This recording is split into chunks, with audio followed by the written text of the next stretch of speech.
Donc maintenant que nous sommes déniaisés sur notre condition de vicieux, il va falloir un petit peu nous poser la question de la relation. Comment comprendre la relation dans notre monde humain, de telle sorte que cette relation soit la plus élevante possible. Dans un premier temps, il faut bien comprendre qu'elle peut être totalement désintégrante, cette relation.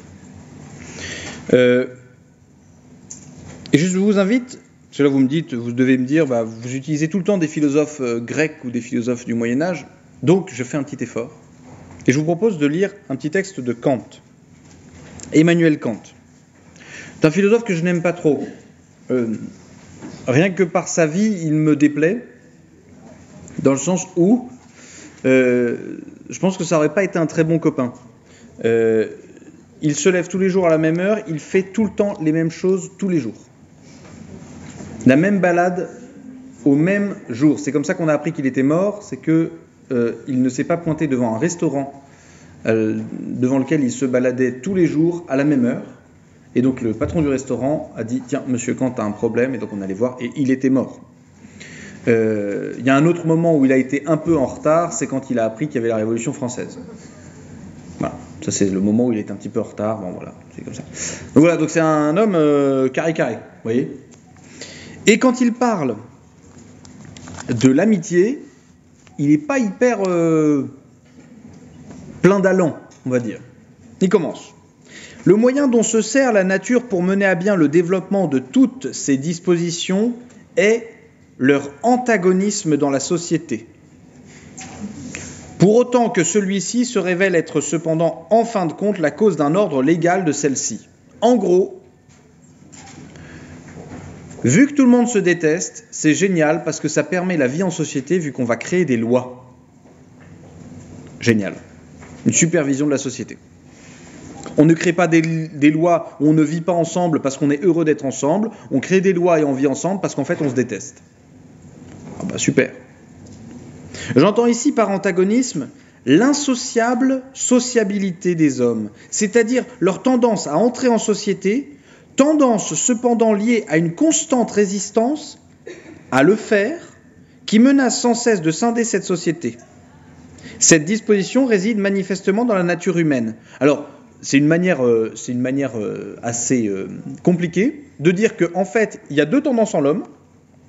On veut être en société, on veut être en relation avec les autres, mais on ne veut surtout pas être en relation avec les autres. C'est-à-dire qu'on a cette tendance à vouloir être en relation avec les gens, mais on a tendance à vouloir péter les relations. Vous avez sûrement vécu ce petit moment, vous savez, où vous n'avez pas du tout envie de sortir pour rejoindre vos amis, et en même temps vous avez très envie de rejoindre vos amis. Et vous préférez rester dans votre chez vous, et j'aimerais trop être avec vous. Hein ? Et Kant continue. L'homme possède une inclination à s'associer, car dans un tel état, il se sent plus homme, c'est-à-dire ressent le développement de ses dispositions naturelles. Mais il a aussi une forte tendance à se singulariser, à s'isoler. Car il rencontre en même temps en lui ce caractère insociable qu'il a de vouloir tout diriger seulement selon son point de vue. Par suite, il s'attend à des résistances de toutes parts, de même qu'il se sait lui-même enclin de son côté à résister aux autres. C'est très particulier. Vous voyez, moi j'ai toujours été frappé parce que les personnes, par exemple, qui veulent appartenir à des groupes, notamment, moi ce qui me frappe, c'est la communauté LGBT. La communauté LGBT, elle part du principe qu'il ne faut surtout pas mettre les gens dans les cases et que les personnes peuvent être ce qu'elles veulent. Pourtant, elles inventent des lettres en permanence pour donner un cadre à ces identités. Donc c'est une communauté qui se base à la fois sur la volonté d'être ensemble et sur la volonté de se singulariser. Mais c'est le cas chez tout le monde, dans tous les groupes. Il faut bien s'en rendre compte. Dès que vous êtes dans un groupe d'amis, vous n'avez qu'une seule envie, c'est de faire partie du groupe, donc de partager un maximum de choses de ce groupe-là, et en même temps, être complètement vous-même, singulier. Et il y a ces deux tendances qui ont tendance à se battre. Et c'est pas forcément facile à vivre. Et il faut bien comprendre que notre tendance à nous singulariser va mettre en péril, parfois, notre vie politique. Dans une famille, par exemple, faites-moi rire, combien veulent rejeter les codes de la classe sociale dans laquelle ils ont évolué? Voyez, ne supportent pas en fait la manière avec laquelle ils ont été éduqués et pourtant portent les valeurs de cette éducation très très haut souvent. Voyez, des gens, je me méfie toujours des gens qui me disent ma valeur première c'est la famille. A priori, ce sont des gens qui appellent très rarement leurs parents pour leur demander comment ils vont. Ou qui appellent très rarement leurs frères et sœurs, etc. La valeur première c'est la famille? Non. Non. Vous voyez, la tendance que nous avons à nous singulariser, à nous isoler, eh bien malheureusement cette tendance-là va mettre au péril les différentes communautés dans lesquelles on est. Et Kant de conclure, or c'est cette résistance qui éveille toutes les forces de l'homme, qui le conduit à surmonter sa tendance à la paresse et, sous l'impulsion de l'ambition, de la soif de domination ou de la cupidité, à se tailler un rang parmi ses compagnons qu'il supporte peu volontiers, mais dont il ne peut pourtant pas non plus se passer. Comment vous pouvez dominer les autres si vous ne vivez pas avec les autres? Comment vous pouvez finalement être au sommet s'il n'y a pas de pyramide? C'est un paradoxe qu'avait bien vu Marx. Il n'y a pas d'esclave s'il n'y a pas de maître, et il n'y a pas de maître s'il n'y a pas d'esclave. Donc l'identité de l'un dépend de l'identité de l'autre. Et mon identité dépend de l'identité de l'autre. Vous voyez, il y a tout un délire actuellement dans notre société sur la question du masculin, du féminin. Qu'est-ce que l'homme, qu'est-ce que la femme? Ça n'existe pas, ce sont des conventions sociales, etc. Évidemment. Mais il faut bien comprendre que si je suis homme, c'est relativement au fait que tu es femme. Et si je suis femme, c'est relativement au fait que tu es homme.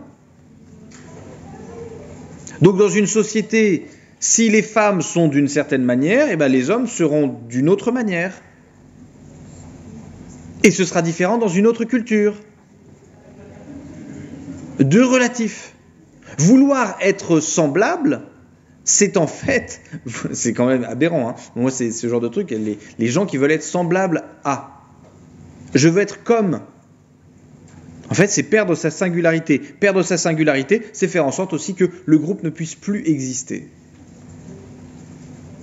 Vous voyez, il y avait dans la Chine de Mao, il y avait un uniforme pour tout le monde.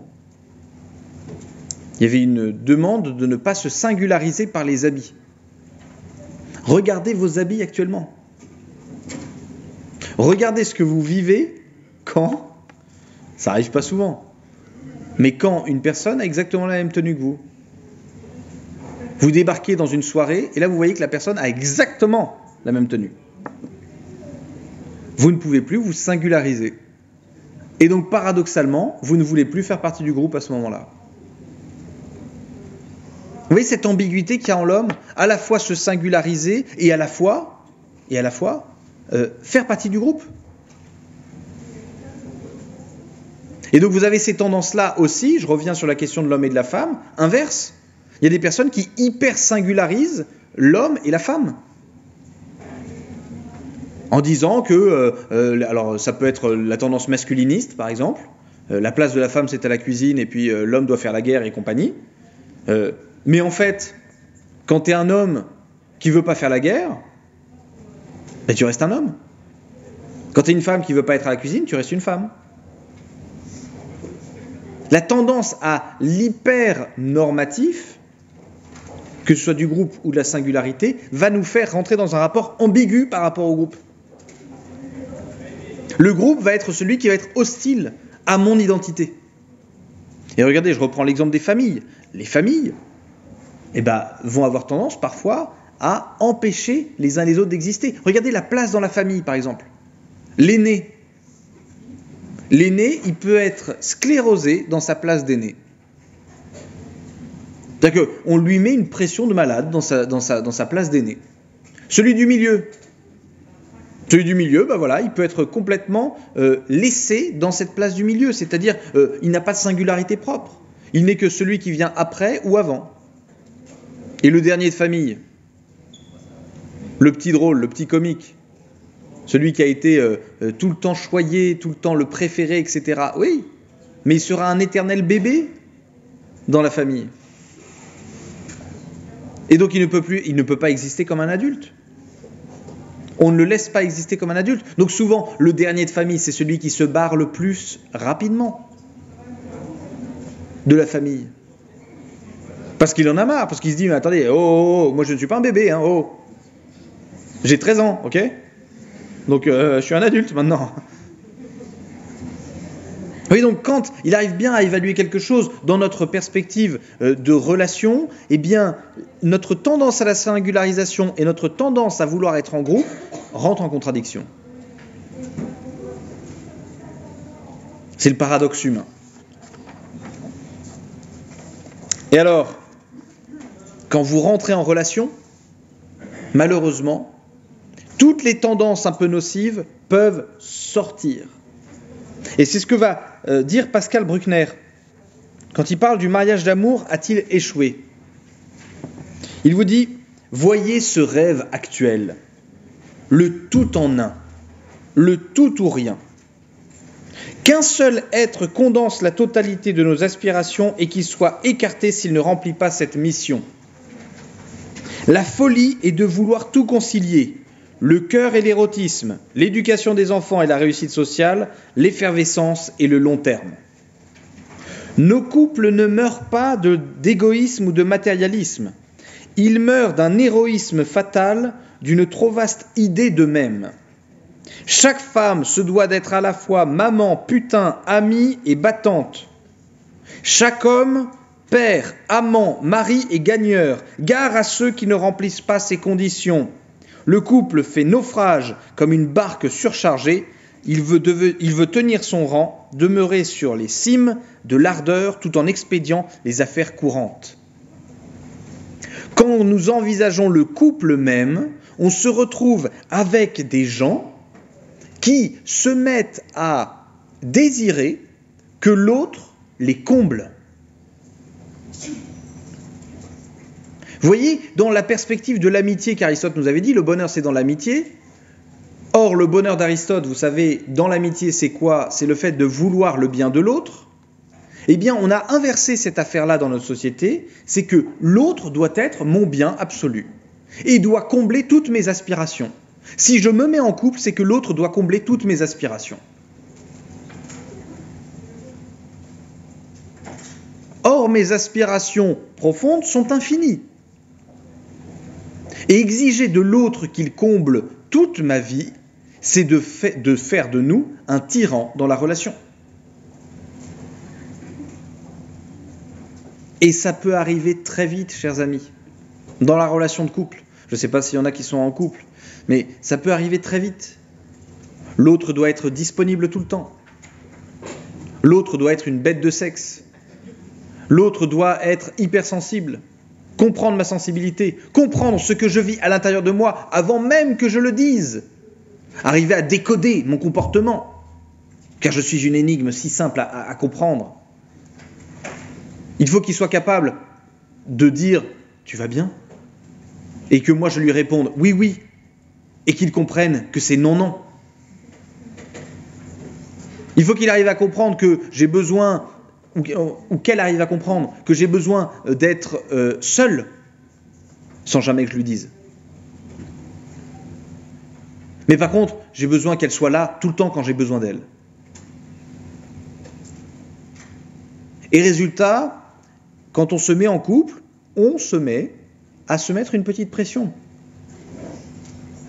Je dois tout décoder, je dois être présent tout le temps, je dois répondre aux aspirations de la personne, je dois rendre l'autre heureux ou heureuse.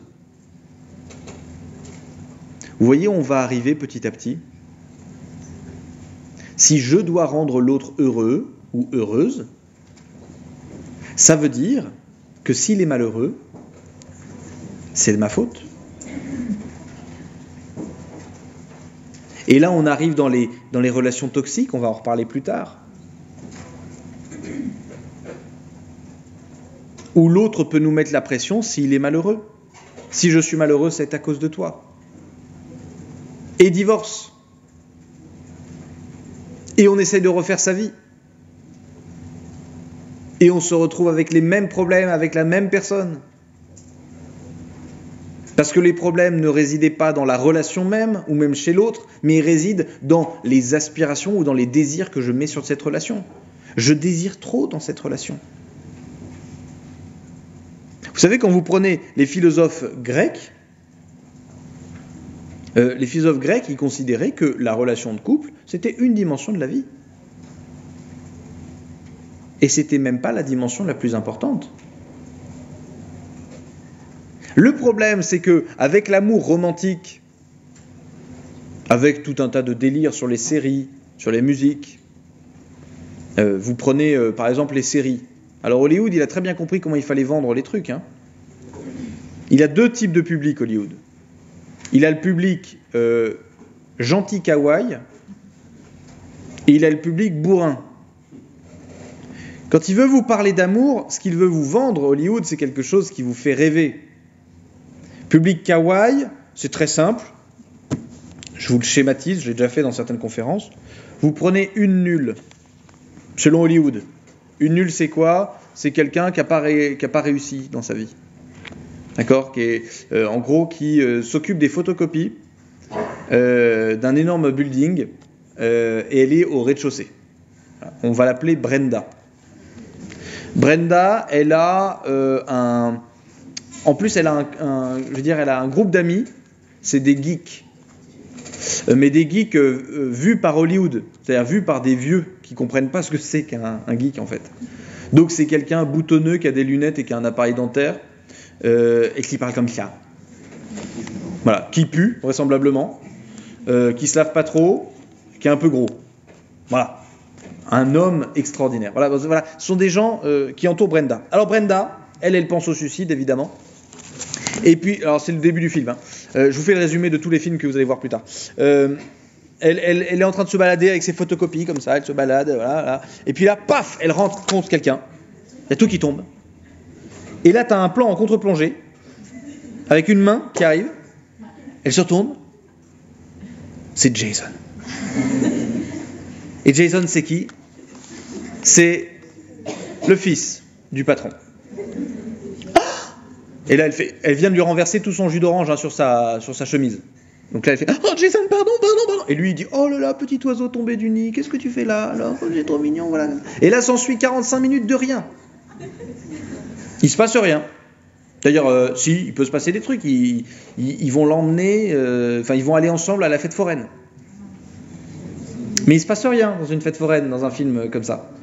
On n'est pas comme dans un film d'horreur. Là, il n'y a personne qui arrive en plein milieu d'un manège en disant « Ta mère est morte !» Non, ça marche pas. Elle l'emmène lui dans sa famille à elle, en plein milieu du Texas. Alors malheureusement, la voiture tombe en panne. À 1 kilomètre. Et il pleut des cordes.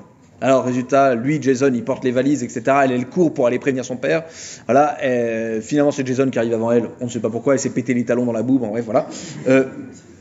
Lui, il toque à la porte. On ouvre la porte. Là, il y a un labrador qui lui tombe dessus. Il dit « Qu'est-ce que c'est ça ? C'est Bobby, mon labrador !» Ok, très bien.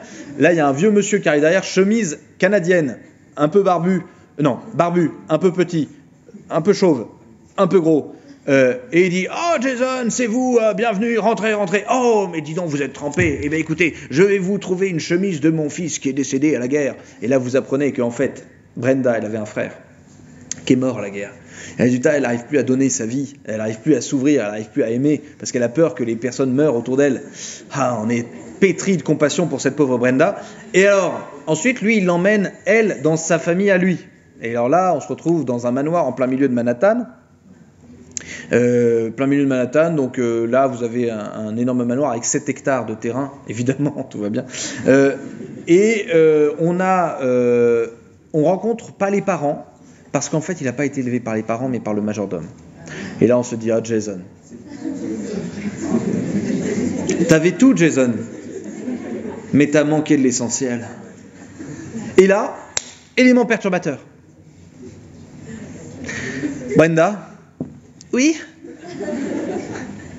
La boîte délocalise. Il faut qu'on parte à Saigon. Est-ce que tu m'accompagnes? Mais il y a Bobby, mon labrador. Non, je peux pas le laisser. Pars sans moi, Jason. Et il part direction de l'aéroport. Elle part direction ses amis geeks. Et là, il y en a un. Alors, elle est en train de pleurer. C'est pas possible. Et là, il y en a un qui a une idée. Putain, tu t'y attends pas. Il dit, Brenda, je crois que t'es en train de faire une connerie. C'est l'homme de ta vie. Vas-y. Et là, elle... Mais oui! Elle court direction l'aéroport. Elle court direction l'aéroport. Là, à l'aéroport, là, il se passe des choses très étonnantes. La douane disparaît. D'un coup. Comme ça. Toi, on t'emmerde, tu sais. Tu passes derrière des trucs, tu sais que t'as pas de bombe sur toi. Mais t'as peur que ça bip. Tu sais pas pourquoi. C'est pas toi. Hein. Tu sais que t'as pas de trucs comme ça. Là, ok, she's in love. Yes, you can pass. Ok. Elle court. Elle arrive au niveau du terminal. Très bien. Le terminal, normalement, on te fait attendre une demi-heure pour qu'un pauvre bus vienne te faire 12 mètres entre le terminal et l'avion. Elle arrive sur les voies de décollage.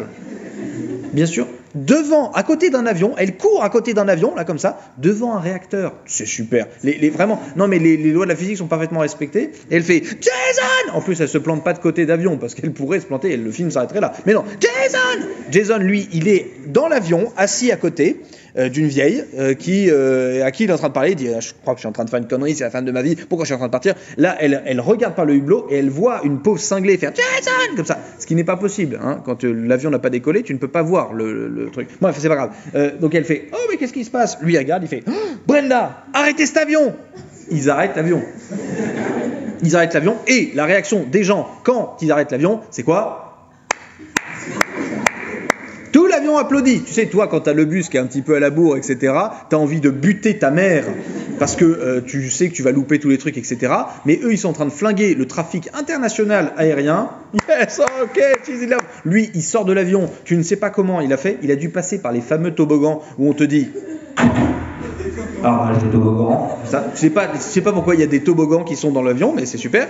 Et résultat, ils sortent, ils se retrouvent, ils se prennent dans les bras. Oh Jason, oh Brenda, je ne pars plus. Si nous partons ensemble, mais si tu veux, nous emmènerons Bobby. Oui, on va emmener Bobby et on élèvera des lamas à Saigon. Ce sera super. Et le film s'arrête et toi tu fais peut-être que ça m'arrivera un jour. Bah non. En fait, toi, ton histoire, elle s'est arrêtée à partir du moment où tu as mis du jus d'orange sur la chemise de ton boss. Chômage, terminé, voilà. Et en fait, le problème, c'est que ce genre de culture nous illusionne sur ce qu'est l'amour. C'est pas ça, l'amour. Ça, c'est une pub pour l'amour. Et ta vie est nulle, essaye l'amour. Tu verras, c'est tout kawaii, c'est tout gentil. Mais attends, mais il n'y a rien de tout ça qui est vrai. Rien que les musiques. À un événement de ta vie un peu pénible, t'as pas des violoncelles qui sont sortis. Hein. Tu sais, quand tu pleures, t'as pas une petite larme qui te tombe comme ça. Toi, tu pleures, t'as de la morve, c'est dégueulasse. Enfin, je veux dire, c'est pas vrai. C'est pas le réel. Regarde-les au réveil. Ces acteurs. Tu sais, dans tous les films, réveil, ils se parlent à ça de la bouche, là, comme ça. C'est comme ça, ils sont... T'as bien dormi? Tu sais, toi, ta réaction, non, c'est wow! Oui, mais il y a quelque chose qui a dormi dans ta bouche aussi. Qu'est-ce qui s'est passé? Tu vois, enfin, je veux dire, il y a du réalisme. Il y a du réalisme. Et alors, vous avez le public bourrin, là, c'est pareil. Hein. Le public bourrin, alors, Hollywood a très bien compris qu'il fallait pas lui servir du Brenda et du Jason. Faut que, en gros, l'amour soit un truc à côté. Tu vois, tu dois sauver le monde. T'es un espion, tu vois, Craig et compagnie, là, tu dois sauver le monde, et en plein milieu du film, tu vois, ça c'est le début du film, fin du film, d'accord? Début du film, tac, tac, tac, tac, tac, tac, on baise, voilà, ok? Tac, tac, tac, tac, tac, tac, tac, milieu du film, on rebaise, d'accord, ok? Alors attention, parce que le début c'était la meuf de l'ancien, là c'est la méchante. Ah, dommage, je me suis planté. On continue le film, tac, tac, tac, tac, tac, tac, on rebaise, paf, allez, là c'était la gentille, donc là c'est super, voilà. Et toi tu termines le film en te disant, tout à fait normal. Cette personne n'est pas pathologiquement atteinte. Tout va bien. Tu sais, nous on en avait un comme ça, hein. Un gars qui était responsable du Fonds monétaire international, Dominique Strauss-Kahn, qui baisait tout le monde. C'est-à-dire que vraiment, c'est-à-dire que c'était un gars, fallait nettoyer la moquette et la tapisserie après, quoi. Hein. Il s'est fait choper à New York, il essayait de violer une gouvernante. Il y a une caméra de surveillance qui montre la gouvernante qui hurle comme ça, qui est en train de courir dans le couloir, est un vieux fou furieux avec un peignoir ouvert, qui est comme ça, juste derrière. Et il est rentré en France, et aucun problème. Aucun problème, il fait des conférences qui sont rémunérées, etc. Et ça, tu vois, c'est l'amour où on te vend l'amour en te disant l'amour, ça fait partie de ton emploi du temps. Et ça n'affectera pas le reste de ta vie. On baise, ça n'affecte pas ta vie. Regarde-toi après une rupture, bon sang. Moi, il y a des étudiants qui venaient me voir dans mon bureau et qui me disaient, voilà, je vous explique juste, enfin, moi je les appelais, je leur disais, bon écoutez, je ne sais pas trop ce qui se passe, vos notes sont en train de plonger. C'est la cata, qu'est-ce qui est en train de se passer? Et, non, mais ça va, voilà, j'ai juste rompu avec ma copine. J'ai dit d'accord. Et il me dit, mais ça va, je gère. Tu gères quoi, mon pauvre vieux? Tu gères quoi? Tu crois que ça fait partie d'une case de ta vie et ça n'affecte pas les autres? Comme si la relation d'amour n'allait pas affecter ta vie. Donc d'un côté, on a l'amour kawaii qui n'existe pas, de l'autre, on a l'amour complètement isolé qui n'existe pas. Donc résultat, on se retrouve avec de l'amour idéal. Et on devient toxique pour les autres. Parce qu'on s'attend à ce que la nana soit Brenda, ou pire, la nana soit une actrice porno. Ou que le mec soit un Jason, ou pire, un baiser. Et on s'attend à ce genre de choses. Et avec en plus toute notre éducation, où nous avons fantasmé l'image de nos exemples. Alors quand ce n'est pas nos parents, c'est d'autres personnes qu'on a fantasmé en exemple. Hein. Croyez-moi, tout enfant a besoin d'exemples, donc il le trouvera forcément. Il se passe des choses au premier rang, je n'ose pas vous les dire parce que c'est très très perturbant. Il y a une relation qui est en train de se créer en tout cas. Et c'est beau. Il y a deux gars qui se font des clins d'œil comme ça depuis le début là. C'est beau, écoutez. Je serais content, vous pourrez me tenir au courant si jamais ça va plus loin. Je dirais c'est votre cours sur l'amour qui nous a unis. Bref. Donc vous voyez, quand Pascal Bruckner dit « Le couple fait naufrage comme une barque surchargée, il veut tenir son rang, demeurer sur les cimes de l'ardeur, tout en expédiant les affaires courantes. » Eh bien malheureusement, c'est l'inverse, la relation de couple, et ce qu'on va essayer de voir un petit peu pendant tous ces cours, c'est que la relation de couple a tendance à être principalement des affaires courantes et très très peu des hauteurs. Ou plutôt, ça va être essayer de chercher les hauteurs dans les affaires courantes, dans les routines, dans ce genre de choses. Et alors, on a malheureusement cette tendance, et ça va être un petit peu le plan que je vais vous décrire. C'est là on finit l'introduction. Le plan qu'on va essayer de faire, qu'on va essayer de suivre, c'est d'essayer de comprendre, premièrement, c'est le grand 1, comment nous avons tendance à, lorsque nous rentrons en relation avec quelqu'un, à vouloir résoudre la différence ou à rendre l'autre objet. Vous voyez, quand je rentre en couple avec quelqu'un, quand je rentre en relation avec quelqu'un, malheureusement j'ai une tendance à vouloir résoudre la différence qu'il y a entre nous et rendre l'autre objet. La deuxième partie, ce sera de comprendre ce qu'est l'amour. Qu'est-ce que c'est? Et enfin, la dernière partie, c'est le fait de vous faire comprendre que si vous voulez être en couple, il faut être des adultes et des adultes libres, en impliquant tout ce que ça implique.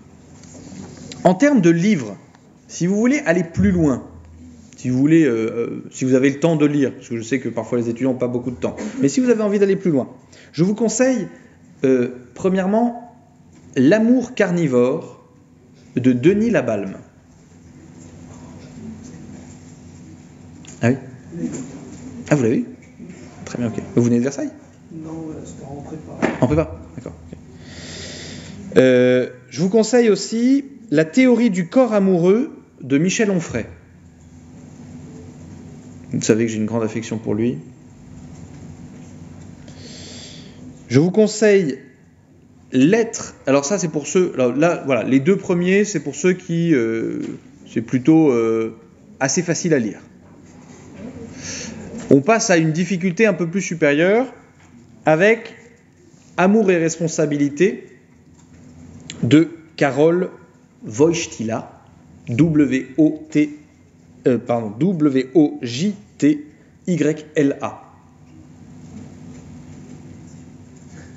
Amour et responsabilité de Carole. Carole, c'est K-A-R-O-L. C'est un polonais. Et enfin, pour ceux qui ont vraiment un peu plus de capacité ou un peu plus envie de défis intellectuels, etc., il y a deux livres qui sont marquants pour la question de la relation. C'est premièrement L'être et le néant de Sartre et deuxièmement L'éthique à Nicomaque d'Aristote. Donc, L'être et le néant de Sartre et L'éthique à Nicomaque d'Aristote.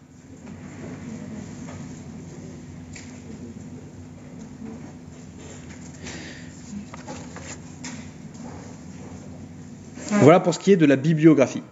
Je vais vous demander d'avoir une petite exigence intellectuelle pendant ce cours, une exigence logique. Je crois savoir, j'ai cru entendre que vous avez des cours de logique. Et au vu du visage, ce cours ne fait pas l'unanimité.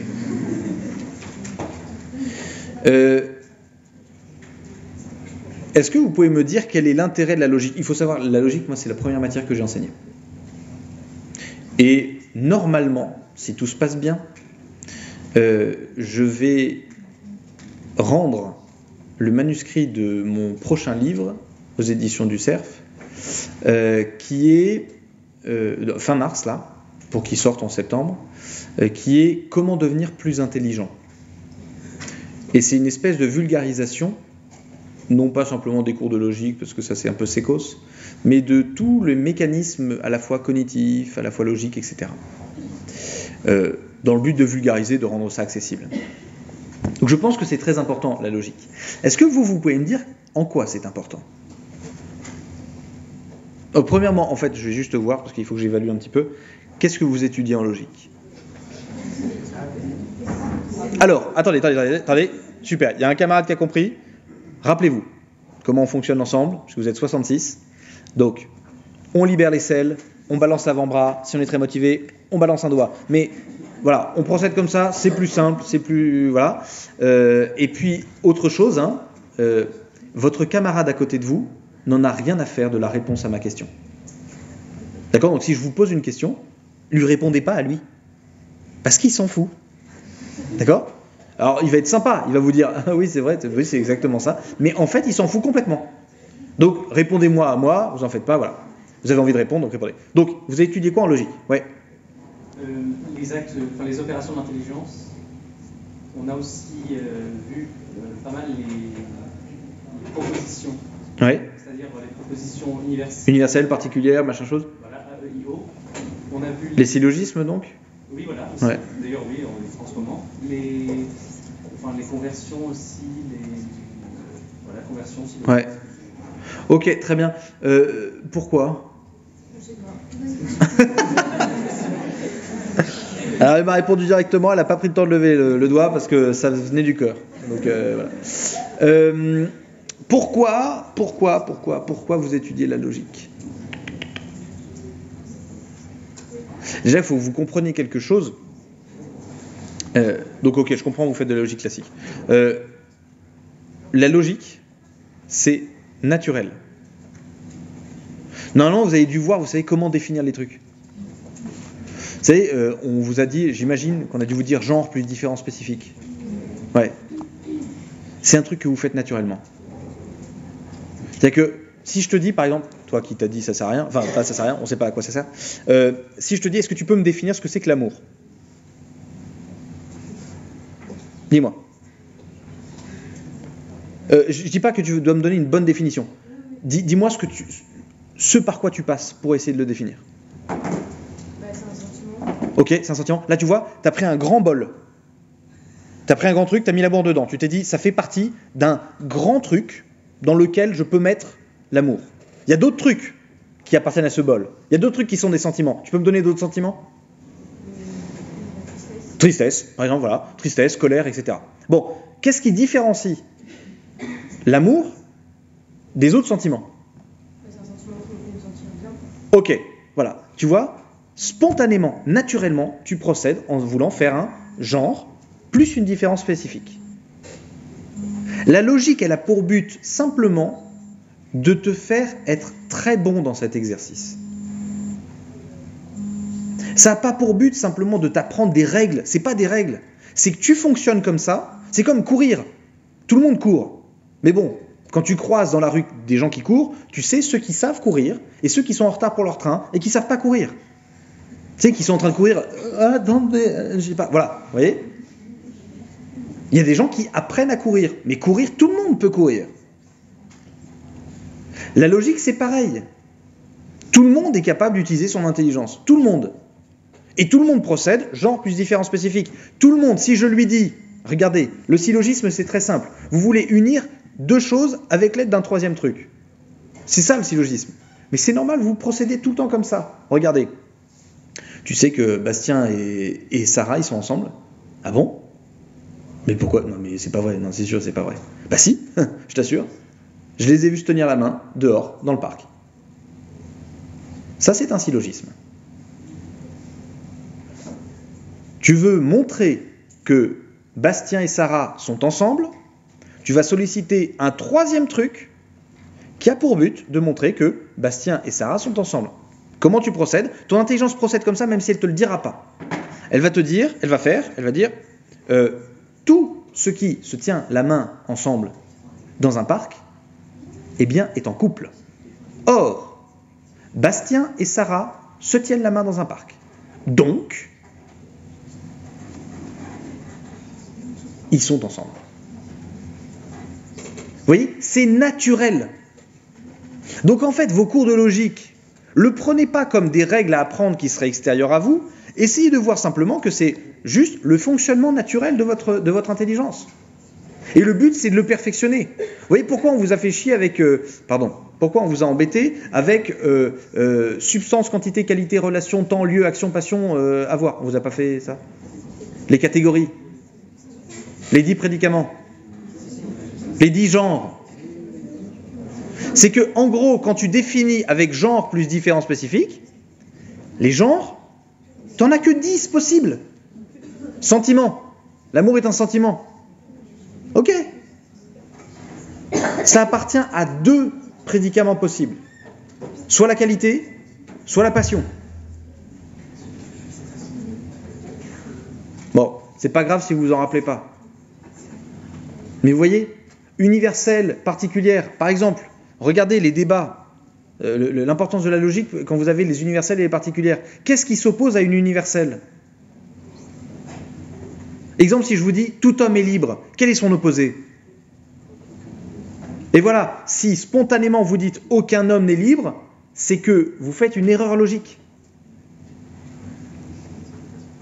Parce que la réelle opposition à « tout homme est libre », c'est « non. Il y en a certains qui ne sont pas libres ». Et là, vous détruisez l'universel. Rien par une particulière, vous détruisez l'universel. Parce que si vous opposez l'universel « tout homme est libre » à « aucun homme n'est libre », les deux peuvent être fausses. Tout homme est libre, c'est pas vrai. Aucun homme n'est libre, c'est pas vrai. Ce qui est vrai, c'est que certains hommes sont libres. Donc en fait, quand vous apprenez la logique, comprenez bien, hein, c'est un cours aride, je le sais bien. Hein. C'est un cours aride, moi j'essaye de le rendre un peu plus dynamique, un peu plus plaisant, un peu plus machin, tout ce que vous voulez, mais c'est un cours aride. D'ailleurs, tu prends simplement la Bible logique, à savoir le raisonner en vérité, c'est un truc comme ça. C'est un prof que j'ai eu, j'apprécie énormément, mais c'est un livre comme ça. À part caler une bibliothèque, tu le sors pas tous les jours, tu vois. C'est pas ton livre de chevet. Tu te dis pas, oh que c'est bien les syllogismes. Non. Il faut bien comprendre que si vous n'avez pas de logique, vous allez vous faire rouler dessus. Mais pour de vrai. Et que vous allez vous faire embarquer. Regardez par exemple, l'immigration c'est mauvais. Maintenant, l'immigration c'est très bien. Deux universels qui s'opposent. Toute immigration est bonne, aucune immigration est bonne. Mais non. C'est pas ça le réel. Donc Zemmour et Mélenchon, vous la bouclez, et on essaie de réfléchir ensemble. Vous voyez ? Sinon, vous allez vous faire balader en permanence. Vous voyez, là, on va arriver avec les débats sur l'euthanasie et compagnie. L'argumentation, ça va être simple, ça va être de dire, dans certains cas, il faut l'euthanasie. Ok, dans quel cas ? Ou pareil, qu'est-ce que vous appelez euthanasie ? Moi, ce que j'aime bien, c'est les gens qui commencent à me sortir mourir dans la dignité. Mourir dans la dignité, non mais attends. À quel moment mourir, ça doit être dans la dignité ? Ou comment tu évalues ce qui est dans la dignité ? Moi, excuse-moi, mais le gars qui se vautre dans sa baignoire et qui s'éclate la tête contre le robinet, tu vas pas me dire, c'est une mort digne ? Non. Ou celui, tu sais, qui se prend une vieille boulette de mie de pain, là, comme ça, qu'il a pris au début, et qui passe par la trachée. Mort. Il est mort dans la dignité. Mais non, la mort n'est pas digne. Et c'est pas parce qu'il y a un médecin qui va t'injecter un truc que ça va être plus digne. C'est pas vrai. Et d'ailleurs, euthanasie, moi ce que j'aime bien, c'est qu'en fait, on va légaliser quoi ? On va légaliser quoi ? Le fait que des médecins aient l'autorisation de pouvoir tuer des gens. Et je ne dis pas que je suis contre. Hein. Je ne dis pas que je suis contre. Parce que dans certains cas, la question se pose vraiment. Hein. Quand il y a des gens qui sont maintenus en vie depuis perpète, voilà, où il n'y a aucune possibilité qu'ils reviennent d'entre les légumes, entre guillemets, qu'est-ce qu'on fait ? Mais il faut bien comprendre que si on légalise l'euthanasie, si vous faites un effort de logique et que vous définissez ce que l'on appelle euthanasie, c'est quoi euthanasie ? Bonne mort, ta gueule. Ça, c'est de l'étymologie. Quand on définit ce qu'est l'étymologie, quand on définit ce qu'est l'euthanasie c'est quoi ? C'est autoriser un geste médical qui aura pour but de provoquer la mort d'une personne. Ça, c'est ce qu'on appelle donner la possibilité à des médecins de tuer quelqu'un.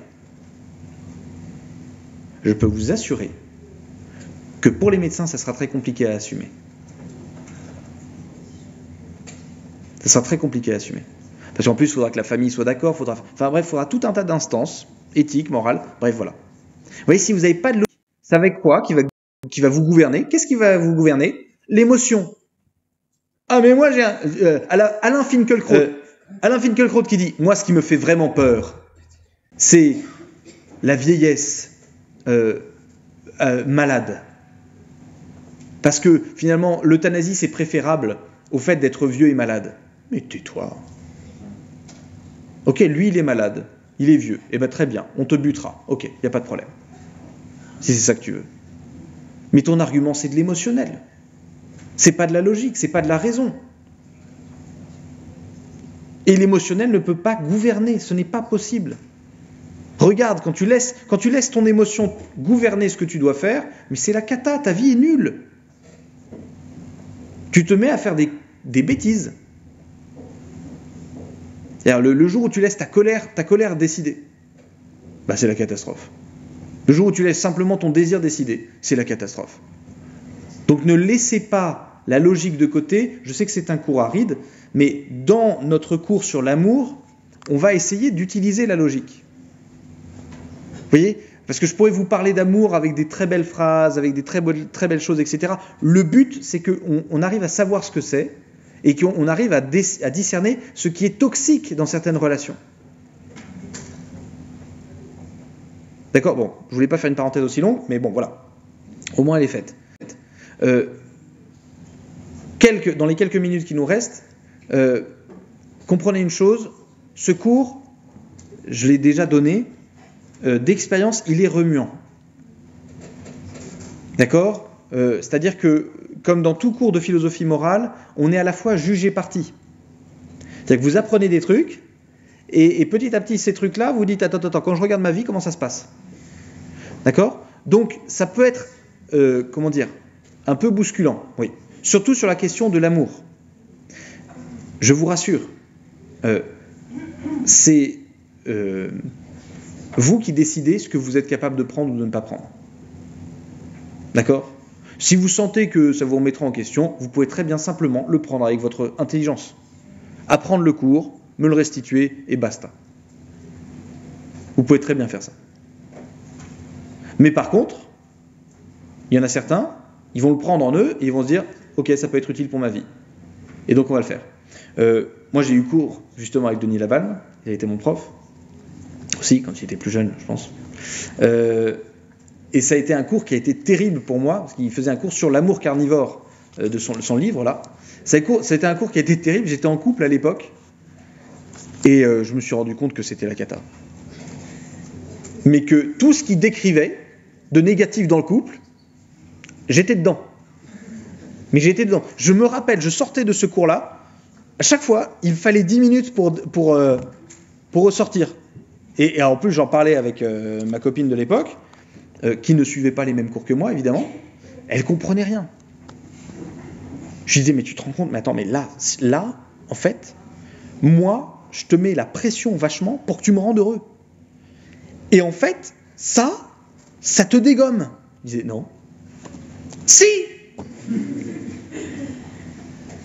Et justement, c'est ce à quoi je veux arriver. C'est que parfois, votre compréhension de la réalité n'est pas la réalité. D'accord? Donc, le but de ce cours, c'est de vous donner des clés pour comprendre le réel. Mais ne paniquez pas. Et justement, j'ai déjà eu cette expérience-là sur YouTube, j'ai fait une conférence sur les pervers narcissiques. C'était une conférence que je voulais faire juste auprès de mes étudiants parce qu'ils m'avaient demandé. C'est un sujet qui me gonfle. Je vous dis, ça me saoule. C'est la vidéo la plus vue sur ma chaîne. La plus vue. Il y a un nombre de personnes qui écrivent des commentaires pour m'expliquer, par A ou par A plus B, que leur conjoint, quelqu'un dans leur famille, machin, c'est des pervers narcissiques. Faites attention. Ce n'est pas parce que vous repérez chez certaines personnes des comportements qui ne sont pas les meilleurs, voilà, ou des petites tendances à, je sais pas, une toxicité quelconque, je sais pas, vous en prenez n'importe laquelle, voilà, il se met en colère très rapidement, ou alors elle est un peu menteuse sur les bords, elle est machin, ça veut pas dire que c'est une pervers narcissique, c'est un pervers narcissique. Calmons-nous. Et surtout, ça ne rend pas service aux personnes qui sont réellement victimes de ça. D'accord? Donc voilà, on se calme au niveau de ça. On se donne rendez-vous cet après-midi. À tout à l'heure. Abonne-toi, FNP, il est beau, il est gentil, il peut te faire marrer. Abonne-toi, FNP, on the road, baby. Si fricounet, la philosophie, sans bobo avec des colibris. Abonne-toi, FNP. Abonne-toi, FNP. Abonne-toi, FNP. Si tu ne fais pas, continue de chanter. Ne te fais pas prier si tu veux commenter. Laisse un j'aime si tu veux l'encourager. Et si tu veux faire grandir la communauté, t'as qu'à partager à ta maman, ton frère ou ton pépé. Abonne-toi, FNP. Abonne-toi, FNP. Abonne-toi, FNP. Si tu ne fais pas, continue de chanter. Ne te fais pas prier si tu veux commenter. Laisse un j'aime si tu veux l'encourager. Et si tu veux faire grandir la communauté, t'as qu'à partager à ta maman, ton frère ou ton pépé. Abonne-toi à FMP. Abonne-toi à FMP. Abonne-toi à FMP. Si tu le fais pas, continue de chanter. Ne te fais pas prier si tu veux commenter. Laisse un j'aime si tu veux l'encourager. Et si tu veux faire grandir la communauté, t'as qu'à partager